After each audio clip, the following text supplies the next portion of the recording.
समयकाल अथवा समय ने परमेश्वर से प्रश्न किया, हे परमपिता परमेश्वर, इंसान के जीवन में माता पिता का क्या महत्व है। परमेश्वर बोले, है समयकाल, इंसान के जीवन में माता पिता का सबसे बड़ा महत्व होता है। अर्थात इंसान के जन्म के बाद जो पहला रिश्ता बनता है वो माता पिता का ही होता है। यदि माता पिता ही ना हो तो इंसान का जन्म होना असंभव है। अर्थात इंसान के माता पिता वो माध्यम होते हैं जिनके माध्यम द्वारा इंसान का जन्म पृथ्वी पर होता है। जब किसी बालक का जन्म होता है तो उसके माता पिता के लिए पूरा संसार होता है। माता पिता अपने आप भूखे पेट रहकर मजदूरी कर कर कर अपने बच्चों का खुशी खुशी पालन पोषण करते हैं, क्योंकि संसार में इस रिश्ते का सबसे बड़ा महत्व है। माता पिता संसार में अपनी संतान के लिए हर दुख कष्ट सहन करते हैं जो कोई भी इंसान किसी और रिश्ते में नहीं कर सकता। पिता मेहनत कर कर के पैसे लाता है, माता उस पैसे से बच्चे का पालन पोषण करती है। माता बच्चे को सूखे में सुलाती है, अपने आप गीले में सोती है। माता पिता बच्चों को हर उस वस्तु से बचाते हैं जो वस्तु बच्चे को नुकसान पहुंचाए, और बच्चे को दिन रात देखते हैं कि कब हमारा बच्चा बड़ा हो और कब यह तरक्की की सीढ़ी पर चढ़ेगा और उसका जीवन खुशहाल होगा।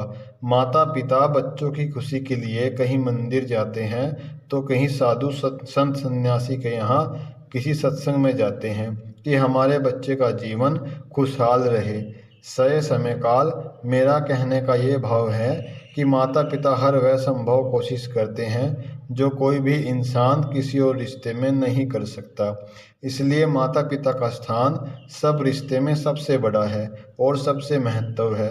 माता पिता संतान की पहली गुरु होती है जो संसार में उसे अच्छे बुरे की शिक्षा देती है, उसे चलना सिखाती है, उसे बैठना सिखाती है। हर वो चीज़ वह जो इंसान के जीवन में आवश्यक है वह सिखाने का पूरा प्रयास करती है, और खुशी खुशी अपने बच्चों की शादी करते हैं, खुशियाँ मनाते हैं, और फिर बदले में उन्हें मिलता क्या है?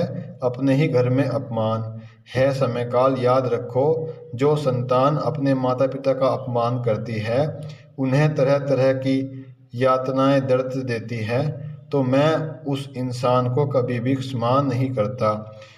उसे भक्ति करने से भी कोई लाभ नहीं होता, चाहे वह संसार में कहीं भी जाए, मंदिर जाए या किसी साधु सन्यासी के यहाँ जाए, कहीं भी माथा टेके, लेकिन जब तक अपने माता पिता से किए हुए अपराधों की क्षमा नहीं मांगता तब तक मैं उसे क्षमा नहीं करता हूँ। यही मेरा सिद्धांत है, यही मेरा नियम है कि जिस संतान के कारण उसके माता पिता कष्ट में होते हैं तो उसके संसार में तो क्या, किसी भी लोक में कोई स्थान नहीं। उसकी आत्मा संसार में ऐसे ही मृत्यु के बाद भटकती रहती है जब तक उस पाप का प्रायश्चित ना कर ले।